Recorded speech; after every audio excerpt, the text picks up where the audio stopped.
having you. This is the Black Country Blokes Chewing the Fat here with me, Kev Dillon, and Lee Cabin, and our very special guest today is Lauren Nicholson.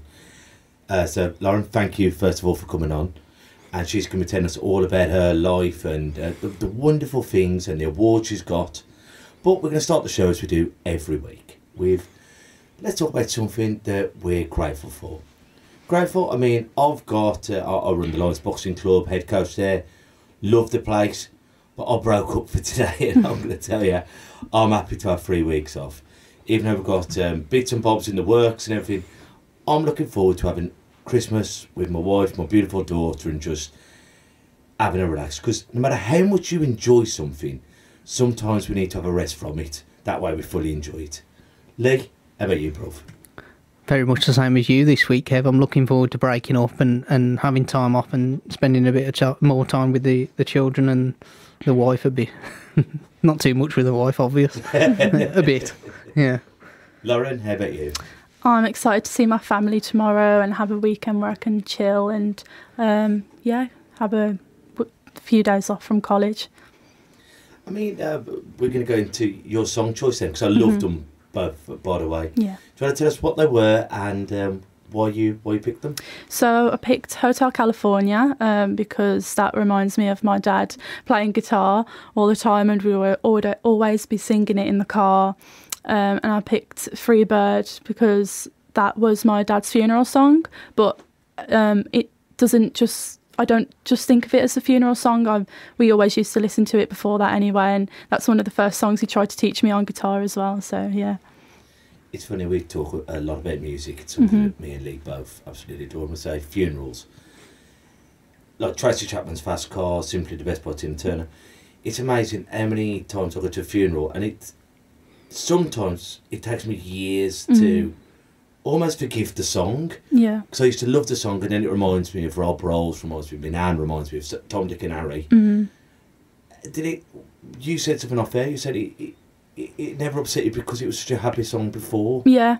I just tried to think of like the positives relating to it, not just the negative side of it, because it was a memory before that happened, and it's something that we loved as a family. We loved music and we loved listening to that song, so that's what I think of.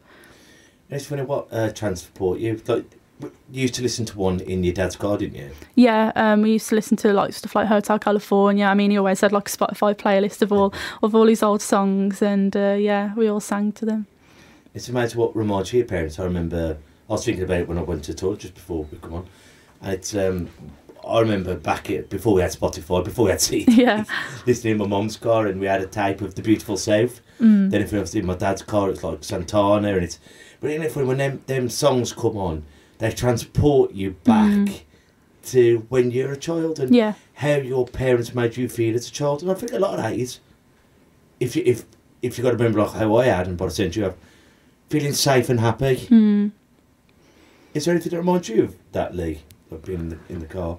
Yeah, there's a few songs I played them on here, like Meatloaf and things along that line. But it's the impact of music. The greatest impact is between the ages of 12 and 22. I was reading the other day. So between 12 and 22 is where it really takes off, because your brain is still learning, it's still developing, and that's why most people, with the songs they listen to between those ages, mean so much to them. So if you think as you get older, your taste, you still listen to those old songs, whereas actually, do you listen to songs from 10 years ago, in our case? And it's rare, isn't it? It's more the older songs of your teens. And I suppose you're having that transition from being a child to an adult. Apparently. And, allegedly. But like, I think a lot of it is, as I say, like, say The Beautiful South or whatever, you listen to it because your parents listen to it. But at that age of being 12, 17, 18, 19, 20, you're going, I want this, I want to go and buy this. Yeah. I was going to say, like, all the music taste I have now is from when I was around about 12, or listening to it in the car. I was obsessed with AC/DC, like, that was the first band that I've heard of. And, I was just obsessed with it. It's, like, the only jumper I'd wear. Yeah. It's not a bad jumper to wear either. No, it's cool. It's better than my first song that I brought Cotton Eye Joe. Cotton Eye Joe. How terrible. We had Cotton Eye Joe and the Spice Girls, really, didn't we, Kev? But I mean, like you touched on your dad's funeral. I mean, do you want to go into this? Tell us how your dad passed. Yeah, so he passed away last September from cancer. He was diagnosed about 2-3 years ago now. But yeah, we had Free Bird for his funeral song, and I also read a poem at the funeral. Obviously that was really hard to do, but I feel like I've almost done something as the last message goodbye almost, and I feel even though that was probably one of the worst days I'll ever have to like go through, it's sort of, I won't be here now because I've tried to turn everything negative into a positive. That's everything I live by. So yeah, I think if it wasn't from that experience, I wouldn't be doing the stuff I'm doing now in college and here. So yeah. I think it's so brave. I mean, I was at a funeral the other day. My best friends, Sean Quinton, the twins, I've grown up from their grandparents were like grandparents to me. I've watched me grow up, and they both passed away recently. I was at the funerals, and I was watching the uncle who's also the pastor who's reading out the eulogy, and I thought, what courage, because I couldn't do it for my parents, I don't think. Yeah. Because not that we've ever got to be ashamed of grief, you know, we've never, you know what I mean, but I don't think I could hold it together to actually portray words on the day. Yeah. You do feel like that when I went up to do that and I had to get up in front of all my family and my sisters and my mum. I was just thinking, oh my God, I can't believe this is real. Like that's, I can't believe I would ever be doing this for my dad. But when you get up there, it's like, I've got to do it. You're standing there, your legs are shaking, but you've got to do it. I just feel that's what I would need to do to say goodbye in a way. And I think grief comes in many different forms, doesn't it? And I think what works for someone, like our motto on here is you've got to find your medicine. And I talk to so many different people, like some people when they lose their dad, they have to go to work the next day. Some people have to have a month of mourning. Some people go to the pub, some people use, some people... And I think you have got to deal with it in your way. Yeah. Have you got any... I mean, without being too personal, when you've also got two sisters and a mum. Yeah, well, it happened in, like, the first 2 weeks. I started my first year of college and I only had 1 day off. So what I found worked for me was to carry on with what I'm doing, pick up things that I'm interested in, like my games or a film, watch a film with the family, just almost distract myself for a bit. And I think it only hits you months after of what's actually really happening, because you distract yourself so much, well, that's what I did, to try and forget it, really. I mean, you say distraction. I find when people lose someone, straight away your phone's off the hook. How are you? How are you? Yeah. How are you? Then as soon as the funeral, give it a month after the funeral, and everyone else has just moved on. Yeah. But I forget your pain's still very real. Yeah, that's exactly what I think as well. I think people think it's important to ask as soon as it happens, when they should be asking you all the time, even months later. You're still feeling those same feelings as you did the day it happened. And it's like, sometimes it's like when you've had a car accident, or it's shock, isn't it? How are you? Yeah, you don't know how to answer. Yeah, but it's afterwards, once you know, you realise what's happened, that's when it does hit you. Yeah. Sorry, it's very much like the mental health question, isn't it, really? That when someone asks you, when you're down in your dumps in mental health wise, how are you? Your natural thing is, oh, I'm fine. You know, it's the same, isn't it? You don't, and I suppose a part of it might be that you're not ready to talk about it at that point as well. Because, as we say, people grieve in different ways, and maybe you just thought, actually, I just need to be with myself a while and think this over and come out the other side, and then I'm ready to talk to you about it. But we spoke about this briefly earlier, that I think a lot of people don't even ask as well, because they're scared of you saying well, actually, I'm not well. Yeah, I'm not doing great. I was too scared to spill all my feelings. I was scared to tell people how I felt. I felt like I had to put on a face for my family, even though they're going through the same thing. And then I was worrying, like, people like my friends, how are they going to be able to answer what I've just told them? I feel like people are also scared of how to ask and make sure they're not asking in the wrong way. Again, but I think people have got to realise that actually you're not looking for them to solve your problem, because you can't solve that problem. Ultimately, no one can bring your dad back, so you can't solve the problem. So all you've got to be is an ear to listen to, isn't it? Yeah. That's all you're actually looking for. You're not looking for them to do anything more than that. No.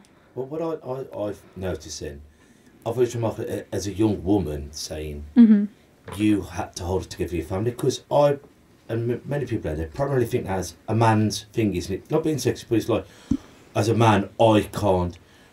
And it isn't the way. It's not a man, a woman thing. Often, what we need to do as a family is talk. But I don't want to talk in case I make Mum upset, and I ever make Richard upset. Yeah. So we'll ignore the elephant in the room. And sometimes the best thing we can do is just, how you feeling? You know what? I'm having a blooming dreadful day. I miss him or her or whoever it is.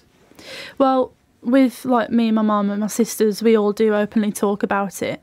It's just outside of that, you're almost scared to like spill it out to everyone. But I feel like I almost have to become the dad. I'm helping my mum with the computer or plugging my sister's PlayStation in, things like that. You feel like you have to take on the role of whoever you've lost. I think that's very recurring as well, isn't it? We try and fill the void, whereas nothing can fill that void, can it? And I think what we try and do as people, what we've got to do is, we have got to, I don't know, I'm trying to think of the word. We've got to, whatever we do, we can't change it. We've got to remember them and grow to be the people that we're going to be. Yeah. You know what I mean? And you sound like a very lucky woman, because you've got, as a young age, was you 16 when your dad passed? Yeah. It's, whether you're 60 or 106, there's never any good time to lose your parents. They're always your mummy and daddy. Yeah. But at such a young age, and how old would your sisters have been? They're 2 years younger than me, so would have been like 14, yeah. That's good maths, wasn't it, Lee? I know, I was panicking there. But at such a young age, and we were saying about how cruel people can be at school. Yeah. Were they... Cause I remember a girl at school, and her mum passed away very young, and people would bully her because her mum passed away. And that's how horrible some people can be. Yeah. Did that happen to your kids or yourself? No. Thank goodness. Yeah, luckily I've never had anything like that, or my sisters. It's just, we all react and cope with it in different ways. Like my youngest sister, Abby, I think she sort of gets upset and doesn't want anyone to see, and she gets upset at school, whereas my sister Grace, she'd turn everything into a joke, sort of laugh about things, and I just sort of do as much as I can to do my best. But yeah, we always carry on with the things we used to do with my dad. We get his guitar out, we play his music, we don't stop it just because he's gone. We do everything we used to do. And how's school been with it? Do they do bereavement counselling?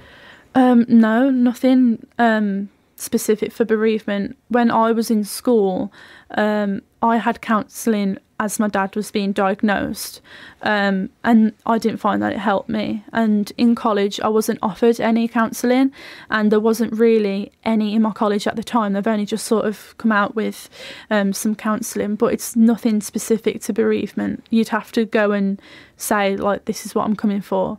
But I just wish there was something more talked about where you could just go specifically for that. Yeah. Well, two things I'm going to jump on here, because we were talking with Cherry Gilling the other week. Love Cherry to bits, cool on our podcast as well. Remarkable episode, please go and find them. But we're saying, I don't know if it's the British way, but we don't openly talk about death. Even like when our children are watching Disney movies, we kind of brush over the death scenes. Oh, what's happened? Oh, he's just gone to sleep, darling. Yeah. Don't worry, it'll be okay in a bit. Instead of having like a frank and open, whether you're religious, whether you're whatever you want to say, he has died or she has died. But what is that? And then however you talk about it, you know. But maybe it's a conversation we have got to be having at early doors. And death hasn't got to be scary. It will be sad, you know what I mean? But maybe it's something that we've got to be having more open conversation with young. Yeah, it's never something you're going to get over. You've got to learn how to cope with it. it's a part of life. Everyone's going to go through it at some point, as sad as it is. It's just the way you learn to deal with it. And like me and Lee have been banging this drum for ages, saying we believe that if we could get mental health talks and counsellors, therapists, whatever you want to call them, in a primary school age, so at reception, year 1, year 2, whatever, as problems start to arise, why is Kevin angry? Why is Lauren shy? Why is Lee X, Y, Z? And get to the bottom of it early. Teach the children empathy. Teach them that you're not broken because you are reacting in this way. Yeah. You're reacting this way because mommy or daddy or nanny and granddad. Teach them that it's normal, yeah. And if we can build the foundation better in the first place, hopefully have stronger people, then let them grow up being broken, then try and plaster and paint over the cracks. Yeah. I think it goes a bit further than that, doesn't it, Kev, in terms of...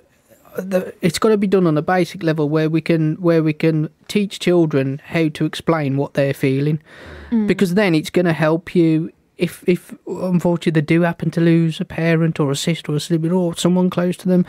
They're going to be able to explain, because a lot of it is you see a lot of anger and frustration because they don't know how to explain what's going on within their heads. I see it with my own two children, especially my son. He gets that frustrated because he hasn't got the words to explain what is going on within himself. Yeah.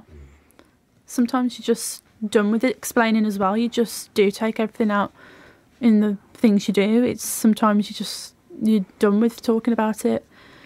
And I think it's talking to the right people. I know I say this with mental health, like mental health group, all under the same brush.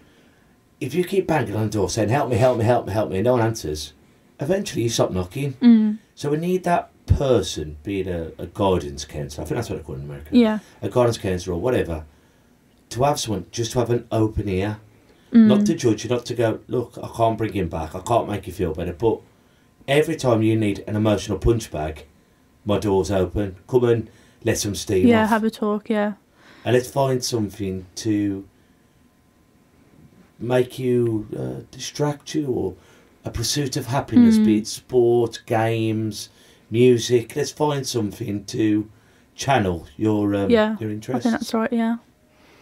Well, should we go to a couple of songs, Lee? Not a problem. And we're back with Lauren Nicholson. So, Lauren, why did you pick those songs? I picked Paradise City and Starman because of all the lip syncing battles and singing battles I've had with my mum and my sisters with those songs, and it just reminds me of like New Year's Eve, and we always used to blast it and sing to it, really. So yeah, happy times in there, man. And that's I love it. You know, it's we were laughing about it here, you know, like saying your mum, and if you want to give your mum a big shout out, yeah, shout out mum. Like you're saying, she always listens to you and playing it around. And isn't it lovely though when it's and that's a lifelong memory, that is. Yeah, you know, it's wonderful. But now we're going to talk to about something emotional. We're going to talk about bullying. I mean, I was bullied at secondary school. I had bad eyes, lazy eye, called cock eye, and I remember one time, you know, because they made me, I had to carry a blind cane. I haven't carried one since. They used to make me use it up and down the stairs in an accessible blind cane, and some of the year 11s took it off me, lamped me with it. Good old lamping, you know, name calling lampings, and that's probably why I never. Well, I won't use one now, no matter how bad my eyes get. And it's funny, back in our day, mine and Lee's, it was physical, you know, good hiding, but a good hiding wasn't as bad as emotional or emotional name calling. Because when they say, I'm going to lamp you at 3:30, you go, oh, blooming heck, get over and done with, and it's done. But when someone's making your life feel worthless and horrible, and they make you question everything about yourself, it's terrible. But how bullying has evolved all these years on. I mean, as it was in school, out of school, but we could avoid it. Your generation, it's a completely different minefield. Yeah, I mean, pretty much my whole school experience, I was bullied for my hair, for my acne, all cyberbullying. I had a WhatsApp group made about me, and these girls that I thought were my friends talking about me, calling me Lauren the Lion, just silly names like that, and taking the mick out of my hair. And I've had like Instagram comments, and when I was like literally like 12, 13 and posting innocent pictures and getting all these Nansen messages. It's just, yeah, it's crazy how it's, you know, you can't escape all those messages on your phone. Yeah, and then you'd go into school and have to see them and then get the same at school, had things thrown in your hair and, you know, just, yeah. But looking at your hair, I mean, most women would die for your hair because it's like women with straight hair want curly hair. People, you know, it's always like that. Yeah. I was say, because I've got curly hair, naturally, wavy curly hair, and I couldn't have curtains. Yeah. You know, it's... Definitely can't have them now, can you? I'll have one curtain. But it's but how cruel people can be. Yeah. And it's so easy. Like, once again, my generation, people like myself, you go, well, turn it off, just ignore it and turn... But I imagine for someone who your whole life evolves, a social network of Facebooks and Instagrams, it'll be almost like cutting your arm off. Yeah. It's just, when you see it, it still sticks with you. You think, that's what they've said about me. These are people I thought I trusted and I was friends with. I mean, it was, like 5 years ago since it happened, and I still think about it. I still think, oh, I just wish I had straight hair, or I want to straighten my hair, or it looks awful. I just still have those thoughts about myself, all because of that. And bullying can affect you. I know it affects me, and a lot of my people I know, some big, tough dudes and women. I mean, bullying, and it does leave an imprint throughout your life. It doesn't necessarily break you. It broke me at the time. Yeah. I'm man enough to admit that. You know what I mean? But it does leave an impact on how I allow people to talk to me now, or how I allow people to make me feel. Because I go back to being that frightened little boy, and it spurred on to having a body dysmorphia, where I was a chubby kid because I had to go on steroids for my eyes, and then I lost loads of weight, and I could walk past the mirror and I was, no one believed me because I was being sick all the time, wasn't eating, and I'd walk past the mirror and I'd think I was fat, or, oh no, well, I've got a roll of fat here but my arms are too skinny. And it's taken me years and years and years to find some kind of peace with myself. Yeah, it's completely changed how I perceive myself sometimes. And I've struggled with my weight as well, and it's always something that's on my mind constantly. And it's changed how I let people speak to me now and how I expect to be treated from other people. And how did you find that school, the teachers dealt with it? In my opinion, all them years ago, it was blooming terrible. It was awful. I remember going to the teacher with like these screenshots of all these messages, and you'd expect them to call them all in and give them isolation or something, and it just, I didn't really get much out of it. I mean, I had to keep going in, and my mum and dad had to keep going in, and I eventually got physical letters of apology from the people that did it, but I would have expected something to go on their school record or something, but yeah, I didn't get anyone talking to me, like asking me if I was okay, like nothing like that. So this is where I think it all actually goes wrong.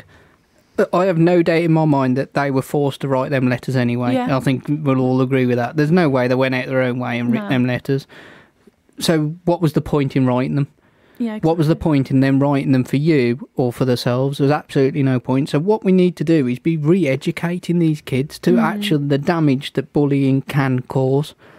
You know, it's not enough to go, well, I'm just going to punish you. Yeah. Well, actually, is that the answer? Because 9 times out of the 10, you punish someone and you take the stuff away, or you do this, or you whatever. It doesn't work. It doesn't work. It's like us going up to a bully and punching him because he's bullying your daughter. The chances are it's not going to do a thing to them. Just make them more scared of adults or whatever. So what we need to do is get them in there and actually re-educate them and show them the damage that it does. Yeah, it was only years later where I was like in year 10 or something, and we had like a bullying talk in the hall. And that was way after. You would expect to be teaching students every single year, doing this presentation every single year to people. I think it's also doing it on a personal level. It's in terms of, I can imagine that bullying talk was done in a group of 30 kids or more. Whereas actually you need to sit down with the people who are bullying, because it's never one person, is it? It's never a bully. He needs a gang of friends behind them to even carry it out. Most of the time, if you catch a bully on his own, they won't say a word. And I think, as you said, an assembly. Like if we had everyone in there and say, who has anxiety? Most people ain't going to put their hand up because you're in front of the people who make you anxious. You need to be pulling people off in smaller groups. One of our guests, once again, Pete Griffiths, used to box for me, 6'6", good boxer and all this. He says, he's now a teacher, and he says, the reason why I love being a teacher now, he has got the voice that he lacked when he was a kid. He says, I used to see kids getting picked on, and they picked on me or they pick on him, and he said, I didn't have the courage to say anything, but now I'm a teacher, I go, hang on, what you're saying to Kev hurts his feelings, and he goes, and I'll try and explain to them and get them to an understanding of why you're saying that. Do you realise that's affecting him?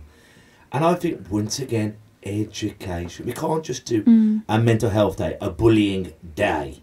You have to actually get them to understand that everything has a consequence. Yeah. And how terrible would you feel if what you're saying to Kev, and then Kev goes and completes suicide?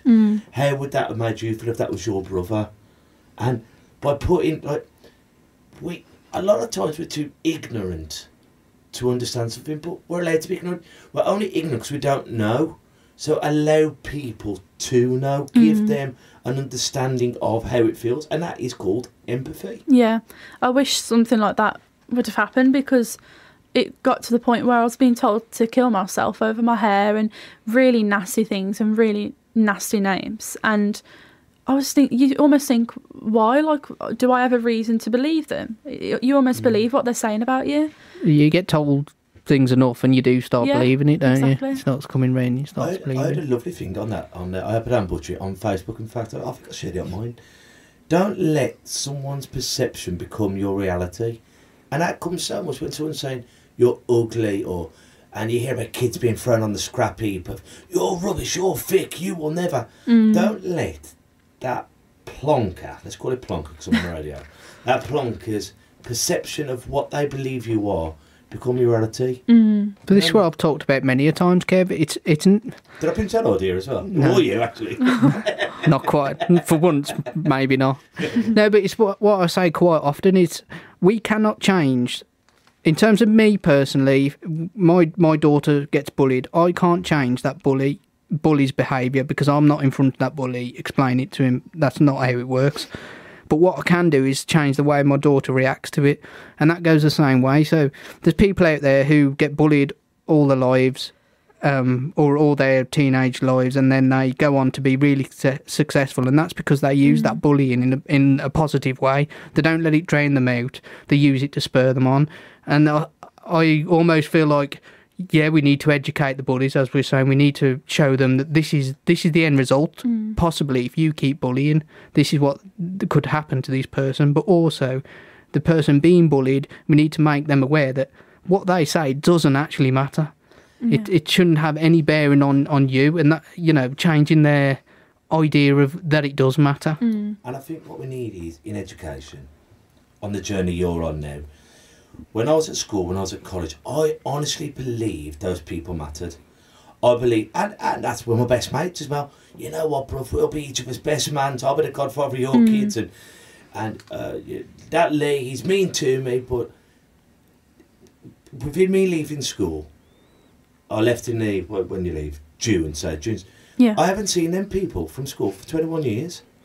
And you'd think law of averages, I bump into them in a supermarket, I bump into them in a pub, but there's some people who had such a profound impact on my life, and I haven't seen them in over 2 decades. Yeah. Whereas me as that child, that young man, I would never have believed that.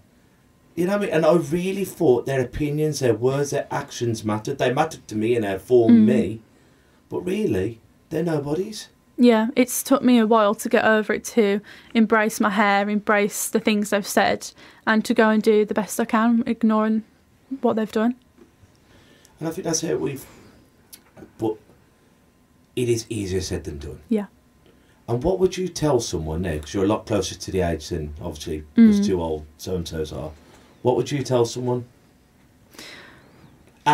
who's being bullied, what would you tell that person? I would tell that person to stick up for themselves, know their worth, know what they're saying is either jealousy or just stupidity, and to go do the best they can do and don't take on board any of the comments or things that have been happening to them. And second of all, to any bullies out there, I'll just say grow up.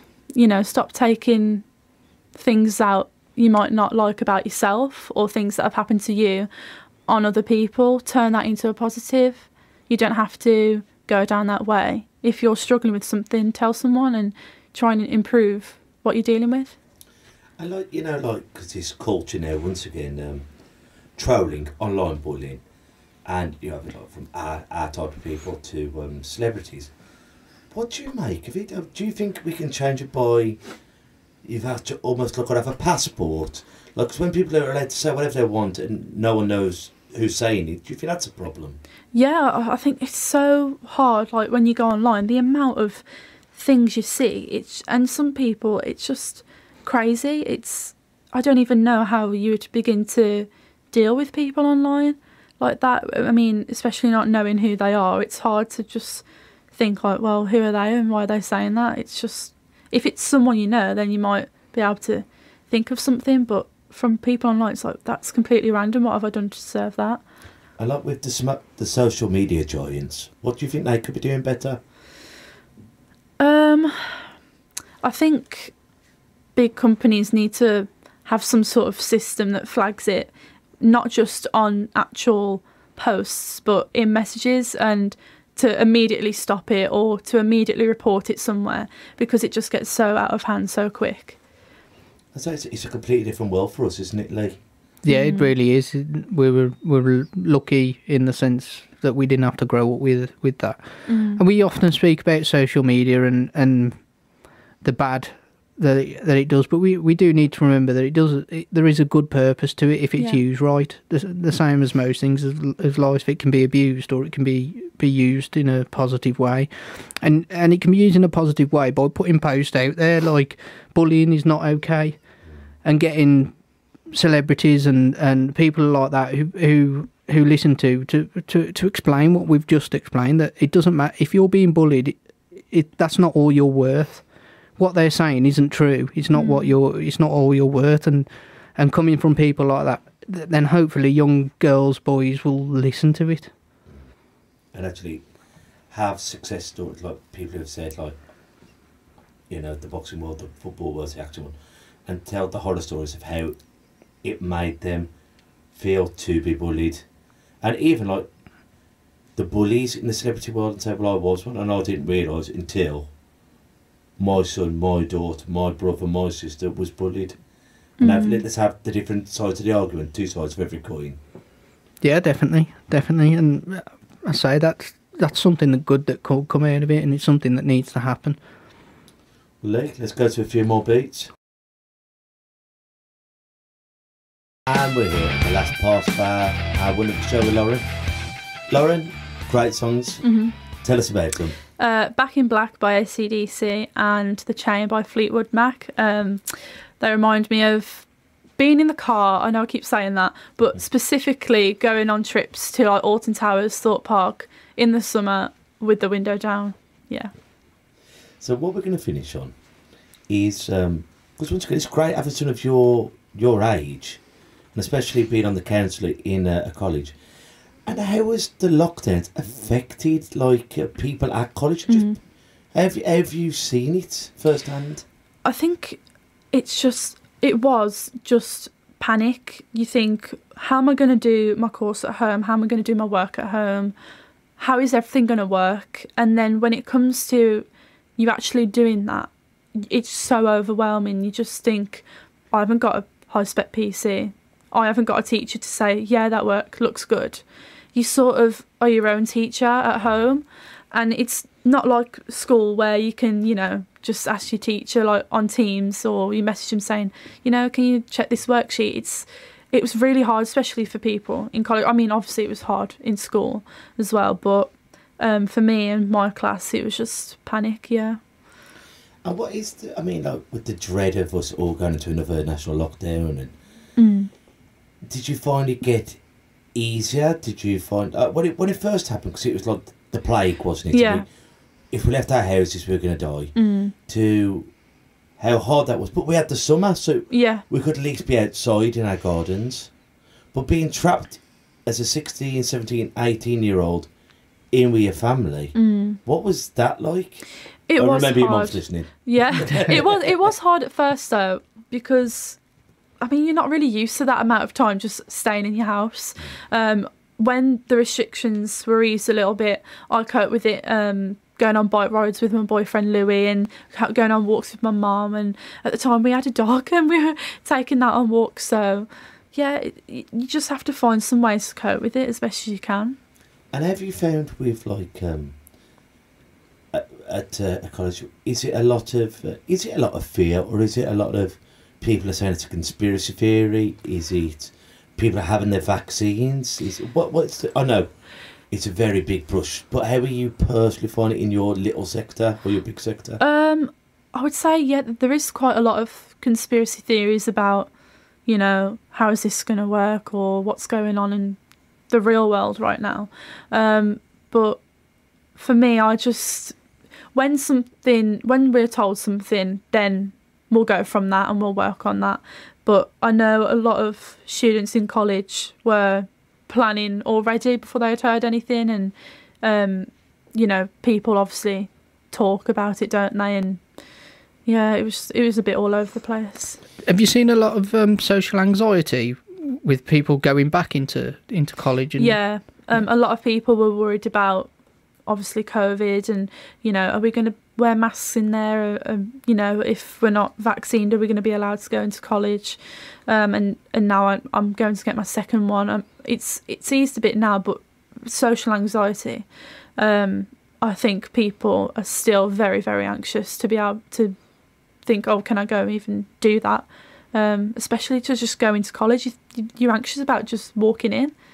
Do I need to put my mask on? Do I need to have this? Yeah. I think that's been a big problem throughout it all, that really the advice has not been clear. No.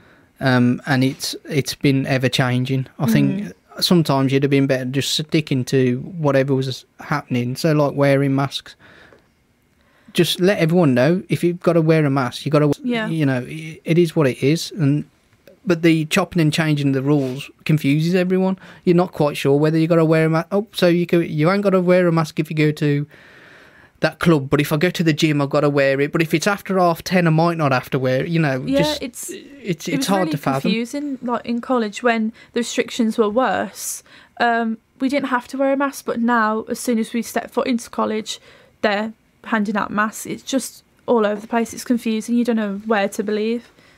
I mean, I personally have suffered with social anxiety, and I'm as brave as a bull, talk to anyone, but when you've been locked in your house for so long and haven't been able to kiss my own mum, and then all of a sudden I'm allowed to go back to the gym and run a club with her, I'm thinking, I don't know how I feel about this. And like when you go to a Murray Hill Centre, and you've been there a million times over your life, and then someone's standing too close to you, thinking, I've done this a million times, and it does, it gives you the heebie-jeebies. Yeah, I think it's because it's been built up to be so bad.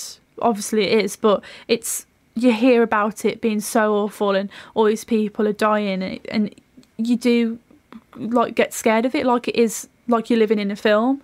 You think, oh my god, that person is too close to me, like I'm gonna get ill, or and I imagine it was quadruple, hundredfold by your dad being very poorly as well. I think it definitely made me more aware. At the time, obviously, I was really vulnerable. So I was worried about me going into college, or me seeing my friends, or worried about people I'd be seeing.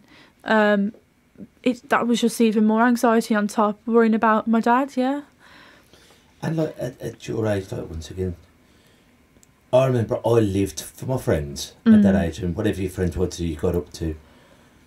And it must be so tough how many people are at the gym and their son or their daughters turned 18, and you know the rite of passage to take them out for a bevy, and I feel like that was taken away from people, and funerals. A good old boy, Jimmy Dyson, And I talked to his daughter, and she said he died of COPD, and they knew he was going to die for years. She went, I was sad that my dad died, but I felt robbed that we never had the funeral and the wake that he deserved. Yeah. You almost take for granted the little things like that. When it came to my dad's funeral, I think when we were first organising it, they said like we could only have like 10 or 15 people or something like that, and obviously that's horrible. But then I think we got 30. We're allowed 30. It's even choosing those people, isn't it? It was like, how do you cut that? Yeah, because most people have, just in family, you could pick 10 people, let alone any friends. And then it's deciding whose husband or wife to go or the kids to go. It's you have to plan it all out, and then it was really bad. But I imagine that was tough. And then, with losing your dad and your mum losing a husband, in some ways, was it nice though being together? Yeah, it's almost weird when I tell people about the funeral, because we had a laugh and we had like a projector of pictures of him and his Spotify playlist that was playing. It was a nice way of having it, I think. Just the closest people around you and doing the things that he enjoyed. I was saying, most people know who listen know that my youngest is disabled, and lockdown was a blessing for me because it meant I had to stop working and spend time at home, and I got that time to spend with her. And I can imagine we spoke off air that you didn't know how close your dad was to passing at the time, but I imagine now that actually stopping it, I don't know whether your mum was off work at the time or not, but I can imagine just having the world slow down, spending more time at home and more time with your dad before he went was a blessing as well. Yeah, I'm really grateful for that. And my mum, she wasn't working at the time. She hasn't worked since I was born. She's always, looked after us and then looked after my dad. And I think my mum's really grateful for that as well. Just being almost my dad's carer, being with him every single day.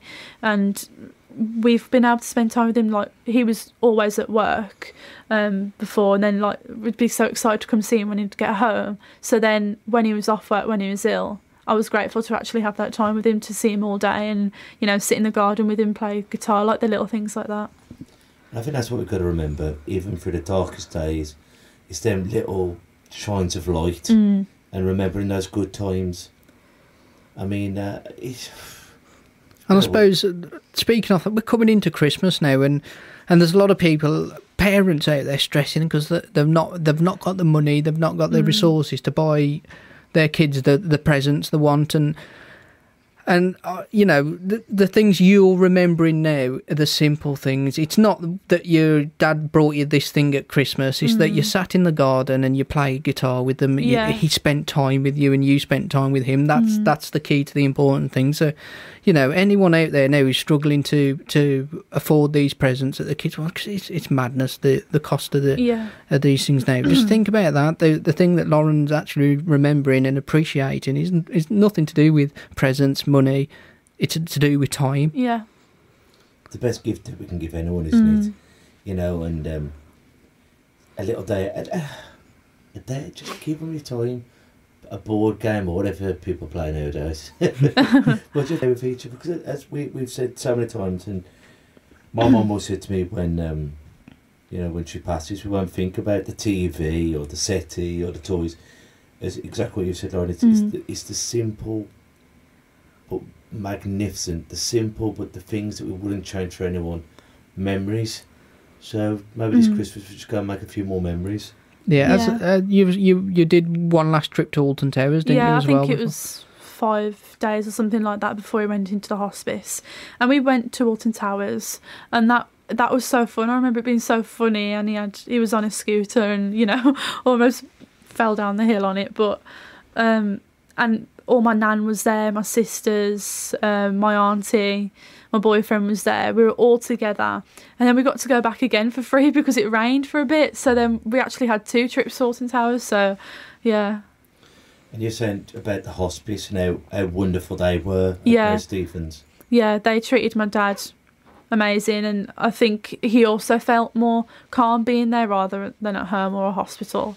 And they were really nice with us. We did handprint canvases with my dad's handprint and mine on like a little heart-shaped canvas, and we signed it, and we also painted on tote canvas bags, and that was really nice. Just the little things like that to take memories. And we've got a Care Bear that not a Care Bear, what's it, a Build-A-Bear? That's it. A Care Bear to put his voice in. So yeah, they've all gave us that. So that always made me cry thinking about that. They do some fantastic work, don't they? Yeah. Absolutely amazing. And I think it's one charity we'd like to have on to hopefully spread more and get them some more fundraising. So if you have any contacts with Inside, then we're more than willing to take those off you and get them on the show. I mean, as a hospice, what they do anyway is remarkable. But with the corona, were you allowed to go in and see Dad? Yeah, we did. We had to put like an apron on, a plastic apron and a mask. It's a small price to pay. Yeah, isn't it, which at the time I did not care about. But I went in with my mum and sisters and just sat round his bed. And again, we were watching some of his favourite films like Back to the Future on the telly. Had the door open into the garden. But I think at the time, you almost don't realise what's actually happening. You sort of like, you don't think, oh, this is why I'm here. You just think, I'm together with my family, with my dad, doing the things we like.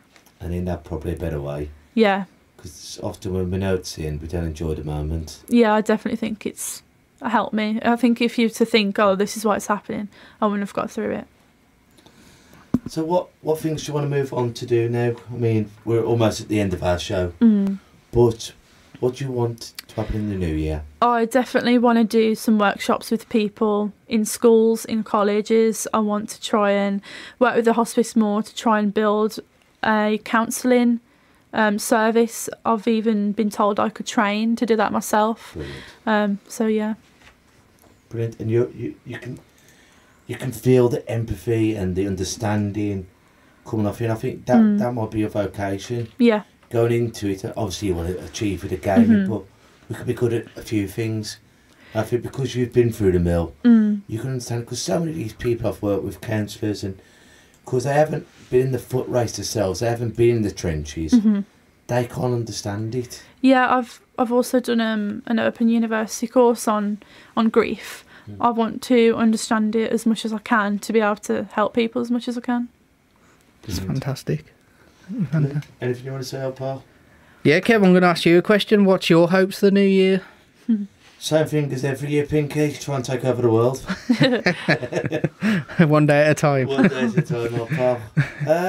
I don't know. Same thing. I want to be the best coach I can. I want my boxers to achieve. The ABA start again, the youth in January. We've come so close yet so far. Getting to the finals and semi-finals. Got unlucky on the day. I want this. I want to do more public speaking. We've got some wicked things coming up in the new year that we've already signed to. Just get bigger, better, and just keep getting the same quality guests on that we've been having on. Just remarkable learning all the time. I'll bounce it back at your old pal. How about you? I don't know, I ain't thought about it. I didn't think about it. I was just too busy engrossed in listening to you. You're picking up talk the show. Wasn't planning your answer. Not at all. As per usual, the show is very unplanned. For me, very similar. Just keep putting the podcasts out there, the radio station, and I'd like to hear more stories out there of people we've helped, to be totally honest, to people who've listened and it's actually had a positive impact on them. And hopefully get those kind of people on the show and show the work that we are doing is going out there and helping other people, because we do all this for free, and although me and Kev do enjoy doing it, it is really nice to hear the positive impact that it is hopefully having, should I say. So yeah, I'd like to do more of that. Carry on with the public speaking. I think that's absolutely fantastic that we're out there doing that, and we're getting into, there's some great speaks that we've got coming up with some great companies that are really trying to make a difference within their company community as well. So keep pushing that forward. I want to sleep more as well, Kev, to be perfectly honest. There's been a lot of sleepless nights the last year, and I'd like to get more time in bed. And on about public speaking, we've got the legend, which is Blind Dave, coming on next week. He's just had his OBE and he's one of the other hometown heroes, and he's an absolute great bloke. You know, lost his eyesight young, and what he's gone and achieved, I'm so privileged to call him a mate. So he's joining us, same time, same place, next week. So, have you got any quotes or sayings? Yeah, one of them is improvise, adapt and overcome. Where did that come from? My dad. He used to tell me that every single day when I had a problem, when I was struggling with something. That's what he'd tell me. And my other one would be ask me if I'm really okay, which is the title of my campaign. Yeah. And I think they're both lovely. And your dad used to say what? Sorry, say it one more. Improvise, adapt and overcome. Yeah. By any means necessary, you'll get there. Yeah. And what was the other one? Ask me if I'm really okay, the title of my campaign. Ask people, don't be afraid to talk to them, and open up about your feelings. And I think that if we've got to combine them two, I think that by any means necessary, we can get through it. Yeah, exactly. And keep checking up on people. Mm-hmm. Because especially around Christmas now, do you want to come round for dinner? Do you want to come out for a drink? Sometimes we ain't going to give the honest answer the first time that we asked it. Yeah.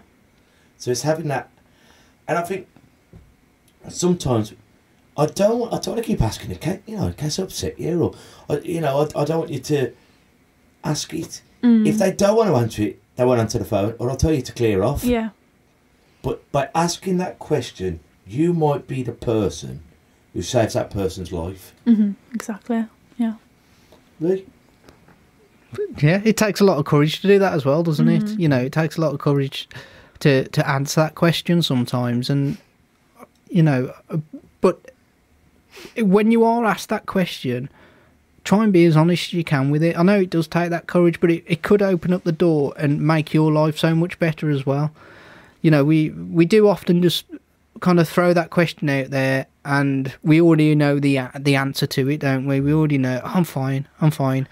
But actually, try and open up to people and try and get, because it will make your life better. Me and Kev are sitting here, proof of that. We, by starting this and doing this and talking more about our own mental health struggles, it's made our lives so much more enriched, so much better, and so much happier, hasn't it, Kev? It is. It's. I think when you can actually be honest with yourself and realise that you're not bulletproof, and the days that you're not strong doesn't mean you're weak, and just because you failed does not make you a failure. That's helped me so much to realise that I ain't a superhero, or I'm not a wimp. I'm a human being, and some days it's easier than it is. You know what I mean? It's some days the old saying is you get up out the wrong side of the bed. Some days you wake up and you're going to be down for no apparent reason. It hasn't got to be of a bereavement. It can just be, I'm down. And other days it can be okay. And other weeks it just isn't. And where you can, pick apart those negatives or what you take as something bad and turn it into a positive again. Just try and, make it positive. And find things that help you along the way. Mine has often been music. I love music. Yeah. So I will listen to happier songs that get me pumped for the gym, or happier songs that make me laugh, or watching films, or I'll watch something about Mary because I love it, or Shaun the Dead, or whatever it is, and I laugh, and there's no better therapy, in my opinion, than a good old belly laugh.